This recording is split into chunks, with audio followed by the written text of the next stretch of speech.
కర్ణం ధర్మశ్రీని హఠాత్తుగా యలమంచి నియోజకవర్గానికి ఇన్ఛార్జిగా తీసుకురావడం వెనక వేరే కథ ఏం లేదంటారా? సాఫీకి వెళ్ళిపోదాం అన్నా సరే ఇక్కడ కుదరని నియోజకవర్గం.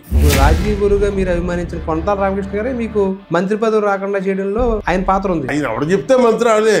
రాష్ట్ర రాజకీయ చరిత్రలో అంత ముందు ఎప్పుడు ఎవరి మీద ఏ ఎమ్మెల్యే మీద దాడి జరగలేదు. ఆ తర్వాత కూడా ఇప్పటి వరకు సిట్టింగ్ ఎమ్మెల్యే కూడా కాదు, అధికార పార్టీ ఎమ్మెల్యే మీద ఎక్కడ జరగలేదు మన రాష్ట్రంలో. మీ మీద ఎందుకు జరిగింది అసలు? నేను అప్పుడు ఆ టైంలో 2 కోట్లు 3 కోట్లు 4 కోట్లు కట్టివ్వండి. అతని దగ్గర నుంచి చాలా మరి డైరీలు ప్రెసిడెంట్ లాక్కున్నాను కదండి. మరి ఆ కష్టం ఉండదా, కోపం ఉండదా? మీరు ఎమ్మెల్యేగా ఉండబట్టి ఆ కేసు కొట్టించుకోగలిగారంటారు. ఆశ్చర్యపోయి అలా కన్నబాబు ఉంటుంది వా అని ఆశ్చర్యపోయి అలా నిలబడిపోయి. వెంకటేశ్వర స్వామి మీద ప్రమాణం చేసి చెప్పండి సార్. మీ మీద ఎన్నో ఆరోపణలు, భూదందాల గురించి కావచ్చు, దౌర్జన్యాల గురించి కావచ్చు, భూ వివాదాల గురించి కావచ్చు, అన్ని భూములకు సంబంధించాయి. ఎందుకు మీ మీద వచ్చిస్తున్నాయి సార్? ఎక్కడ లొసుగు లేదంటారా? ఒక్కటి జరిగింది.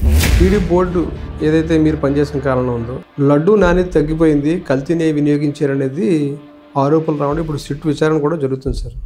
అసలు వాళ్ళు చెప్పిన జంతువుల కొవ్వు నెయ్యి కంటే కాస్ట్లీ అది. అచ్యుతాపురం సజ్జలో మీ పేరు చెప్తే లాస్ట్ 5 ఏళ్ళు కావచ్చు, అంతకుముందు కావచ్చు, ఎందుకు కంపెనీలు భయపడిపోయి మాట్లాడితే ఎసలెత్తున పీక తీసేస్తున్నట్టుగానే మిమ్మల్ని మీ నియోజకవర్గంలో బూతులు రాజు అని ఎందుకు అంటారు చెప్పండి అసలు? పుట్టుకతో వచ్చినాయి తప్ప మధ్యలో మారవు సార్. మళ్ళీ ఎప్పుడంటే తగలబెట్టేసేటప్పుడు వేధింపుల కేసులో ఒక యువత చేత పెట్టించి అతన్ని జైలు పంపించారంట మీరు. ఆ టైంలో ముఖ్యమంత్రి గారు చెప్పినేమో నేను ఫిక్స్ అయిపోతే ఇంకా మరి ఇంకా ఈ నియోజకవర్గంలో మీరే సుప్రీం, ఏ నిర్ణయం తీసుకోవాలన్నా అంతే కదా. నేనే ముఖ్యమంత్రిని అని చెప్తాను అందరికీ.